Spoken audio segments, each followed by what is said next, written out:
ओम नमः सिद्धेभ्यः। प्राकृत अनुरागी सभी महानुभावों को मेरा डॉक्टर पुलक गोयल का यथा योग्य अभिवादन। सादर जय जिनेन्द्र।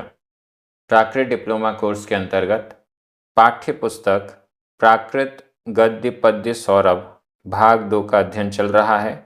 5 पाठ पूरे हो चुके हैं। 6वां पाठ भगवती आराधना, इसकी 6 गाथाएं पूर्ण हो चुकी हैं। आचार्य शिवकोटि के द्वारा रचित यह ग्रंथ है। इसमें से विशालकाय ग्रंथ है। आचरण परक, मुनियों का आचरण, मुनियों की समाधि इत्यादि का वर्णन बहुत अच्छे से विस्तार पूर्वक इस ग्रंथ में किया गया है। आराधनाओं का वर्णन इस ग्रंथ में किया गया है। इस विशालकाय ग्रंथ में से 33 गाथाएं चयनित होकर हमारे सामने आई हुई हैं। आज हम 2 गाथाओं का अध्ययन करेंगे। क्रमशः गाथा क्रमांक 7 और 8 दोनों गाथाएं बहुत अच्छी हैं। मूल ग्रंथ भगवती आराधना में क्रमशः 800 और 806 नंबर पर ये दोनों गाथाएं हैं। अहिंसा का प्रकरण आगे बढ़ाया जा रहा है। हिंसा और अहिंसा का जो वर्णन जैन दर्शन में है वैसा आपको कहीं नहीं मिलेगा। चलिए प्रारंभ करते हैं। गाथा क्रमांक 7। उच्चारण। जीव वहो, जीव वहो, अप वहो, आधा पा पूरा पा, अप वहो, अप वहो, जीव दया, जीव दया, होई, होई, अपणो, आधा पा पूरा पा, अपणो, हु, दया, दया, विषकंटवो, विषकंटवो, व, आधा वा पूरा वा, विषकंटव, विषकंटव, हिंसा, हिंसा, परिहरियव्वा, आधा वा पूरा वा, परिहरियव्वा, परिहरियव्वा, तदो, तदो, होदी, होदी, जीव वहो अप वहो, जीव वहो अप वहो, जीव दया होई अपणो हुदया, जीव दया होई अपणो हुदया, विषकंटव हिंसा, विषकंटव हिंसा, परिहरियव्वा तदो होदी, परिहरियव्वा तदो होदी। बहुत अच्छी गाथा। जीव वहो अप वहो, इसकी तो हमें माला फेरनी चाहिए। जीव वहो अप वहो, जीव वहो, जीव का वध, अप वहो, आत्मा का वध है, स्वयं का वध। किसी दूसरे जीव को मारना स्वयं को मारना है। पिछली गाथा आई थी जिसमें बताया गया था कि जीवों को जैसा दुख मुझे होता है वैसा ही अन्य जीवों को होता है, इसलिए अन्य जीवों को भी अपने समान मानो, अन्य जीवों को भी अपने समान, अपने सदृश, आत्म सदृश मानो। जैसे मुझे कष्ट होता है वैसे दूसरे जीव को कष्ट होता है, जैसे मुझे दुख अच्छा नहीं लगता वैसे दूसरे जीव को दुख अच्छा नहीं लगता। इसीलिए जीव का वध, किसी दूसरे जीव का वध अपवहो, आत्मवध है। दूसरे जीव को मारना स्वयं को मारना है। जीववध आत्मवध है। दूसरे जीव को मारना स्वयं को मारना है। और जीव दया, दूसरे जीव पर दया करना, होई, होती है अपणो हु दया, हु निश्चित रूप से अपणो, दया, अपनी दया, स्वयं के ऊपर दया। दूसरे जीव पर दया करना स्वयं पर दया करना है। दूसरे जीव को मारना स्वयं को मारना है। दूसरे जीव पर दया करना स्वयं पर दया है। जैसे दूसरे जीव का कष्ट मेरा कष्ट है, दूसरे जीव का दुख मेरा दुख है, दूसरे जीव का वध मेरा वध है, स्वयं का वध है। दूसरे जीव पर दया स्वयं पर दया है। दूसरे जीवों पर हम दया करते हैं, करुणा करते हैं, तो दूसरे जीव पर हम दया नहीं कर रहे हैं, हम तो स्वयं पर ही दया कर रहे हैं। दूसरे जीव को यदि हम मार रहे हैं तो हम किसी दूसरे जीव को नहीं मार रहे हैं, हम तो स्वयं को ही मार रहे हैं। ऐसा विचार, ऐसी भावना, ऐसी सोच जहां पर होती है वहां पर हिंसा नाम भी नहीं आ सकता। दूसरा जीव दूसरा नहीं है, मैं ही हूं। उसको मैं मारूंगा, उसको मैं कष्ट पहुंचाऊंगा तो मैं ही स्वयं को मार रहा हूं, स्वयं को कष्ट पहुंचा रहा हूं। ऐसा हमें चिंतन करना चाहिए। दूसरे को मैं सुख प्रदान कर रहा हूं, दूसरे को सुख प्रदान नहीं कर रहा, मैं तो स्वयं को ही सुख प्रदान कर रहा हूं। ऐसा हमें समझना चाहिए। जीव वहो अपवहो, जीव का वध करना स्वयं का वध करना है। जीव दया और जीवों पर दया करना होई होती है। अपणो हु दया, निश्चित रूप से अपणो स्वयं के दया, स्वयं की दया होती है। विष कंटो, विष कंट, कंटक, विष कंटक, विष कंटक व तरह, विष कंटक की तरह। कंटक यानी कांटा, ऐसा कांटा जो विष से बुझा हुआ है, जिसमें विष लगा हुआ है, विष वाले कांटे के समान, विष सहित कांटे के समान हिंसा, हिंसा को परिहरियवा, तदो, तदो इसलिए, तदो इसलिए विषकंटोव, विषकंटक के समान हिंसा परिहरियव्वा, परिहरियव्वा परिहार योग्य, छोड़ने योग्य, त्यागने योग्य होती है। परिहरियव्वा परिहार योग्य होती है, छोड़ने योग्य होती है। तदो इसीलिए, इसीलिए क्योंकि जीव का वध करना स्वयं का वध है, जीव पर दया करना स्वयं पर दया करना है। तदो इसलिए विषकंटक के समान हिंसा परिहरियव्वा परिहार योग्य, छोड़ने योग्य होती है। इसीलिए हिंसा छोड़ने योग्य है, इसीलिए हिंसा से बचना चाहिए, क्योंकि दूसरे जीव की हिंसा नहीं हो रही, हमारी स्वयं की हिंसा हो रही है। हम चींटी को नहीं मार रहे, हम स्वयं को मार रहे हैं। हम किसी जीव को नहीं मार रहे हैं, किसी प्राणी को नहीं मार रहे हैं, हम स्वयं को मार रहे हैं। ऐसा हमें समझना चाहिए। इसलिए हिंसा परिहार योग्य है, ऐसा आचार्य कुंदकुंज स्वामी कह रहे हैं। ये बहुत बड़ा उपदेश हिंसा से बचने के लिए है और हमें निरंतर ऐसी गाथाओं को याद रखना चाहिए।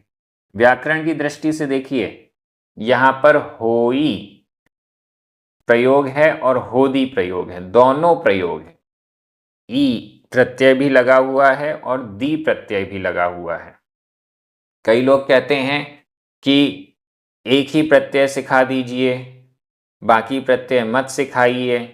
अगर सभी प्रत्यय हम नहीं सीखेंगे, केवल एक ही प्रत्यय हम सीख लें वर्तमान काल का, होई, ई प्रत्यय बस सीख लें, दी ना सीखें, दी प्रत्यय को याद ना रखें, तो क्या होगा?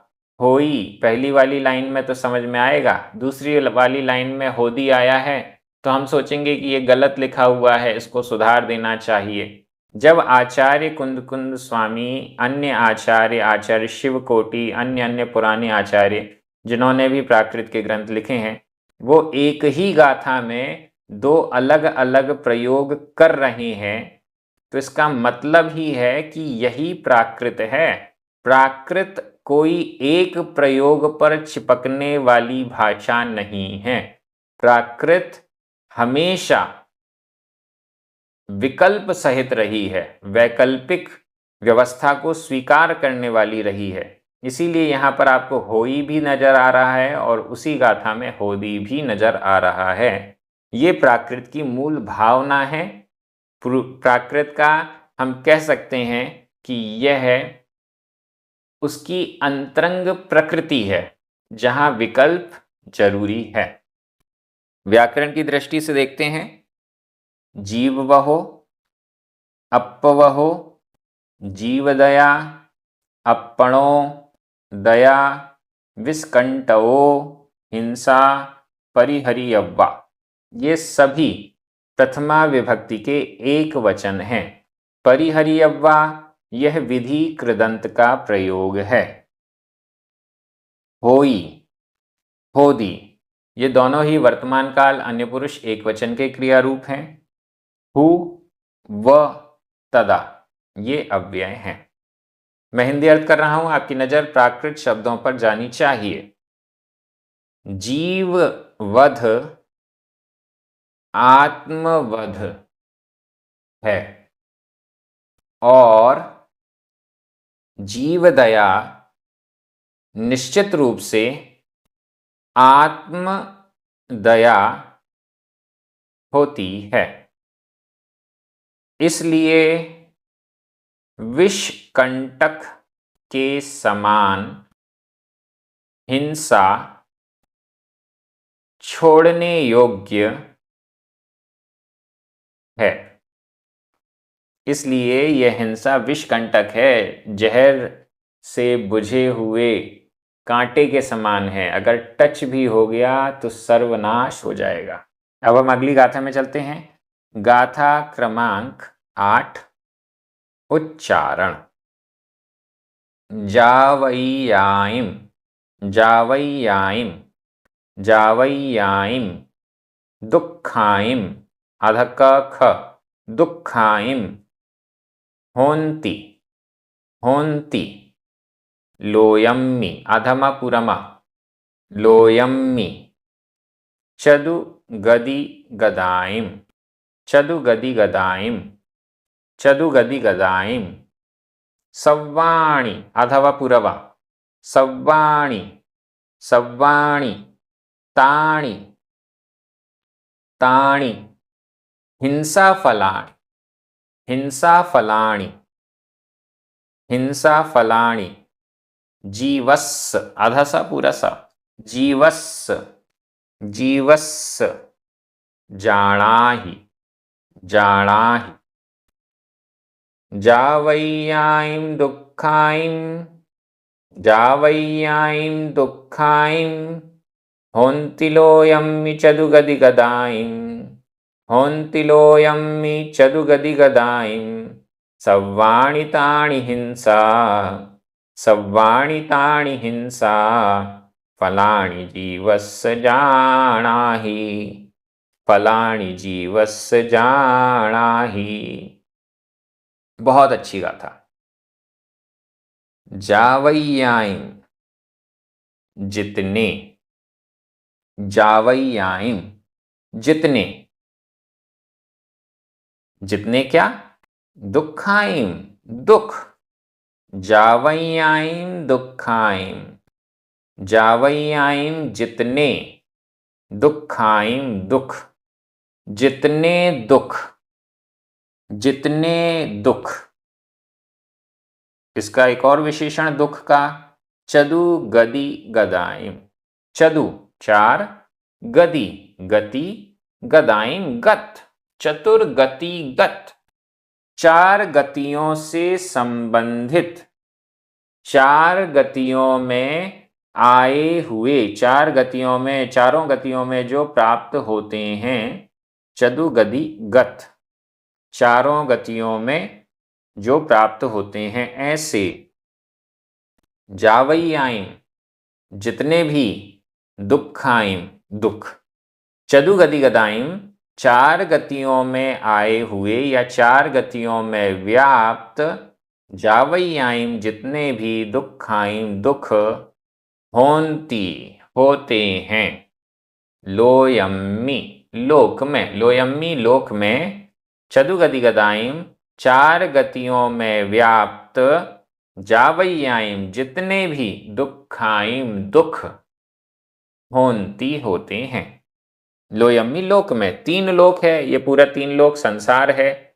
इस तीन लोक में चार गतियों में जीव भ्रमण कर रहा है। चार गतियां कौन सी हैं? देवगति, नरक गति, मनुष्य गति, तिर्यंश गति। इन चारों गतियों में व्याप्त जितने भी दुख हैं, हम एक लिस्ट बना लें। मनुष्यों को कितने दुख हैं, त्रियंशों को कितने दुख हैं, नारकियों को कितने दुख हैं, देवों को कितने दुख हैं, एक लिस्ट बना लें। चारों गतियों के दुख की लिस्ट बना लें। चलिए, अगर चारों गतियों की लिस्ट नहीं बनती, सिर्फ मनुष्य गति के दुखों की लिस्ट बना लें। हमारे आसपास हम सिर्फ अपने ही दुखों की लिस्ट बना लें तो भी बहुत लंबी हो जाएगी। दूसरों के दुख तो पता नहीं हमें समझ में आएंगे कि नहीं आएंगे, स्वयं के दुख तो समझ में आ ही रहे हैं। उनकी ही लिस्ट बना लें तो लिस्ट बहुत लंबी हो जाएगी। फिर चारों गतियों, पूरे तीन लोक में चारों गतियों में जितने जीव हैं उन सबके जावैयाइम जितने भी दुखाइम दुख हैं या हो सकते हैं। नीचे की लाइन पे आइए, बहुत बड़ी बात।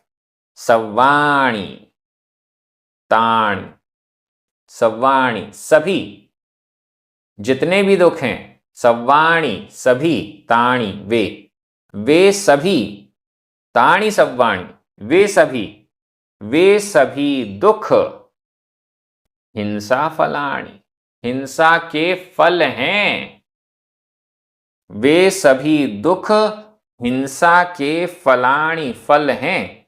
जावैयाइम दुखाइम, चारों गतियों में चतुगति गदाइम, चारों गतियों में तीनों लोक में जावैयाइम जितने भी दुखाइम दुखोंती होते हैं, ताणी सव्वाणी वे सारे के सारे, उसमें एक भी नहीं छूटेगा।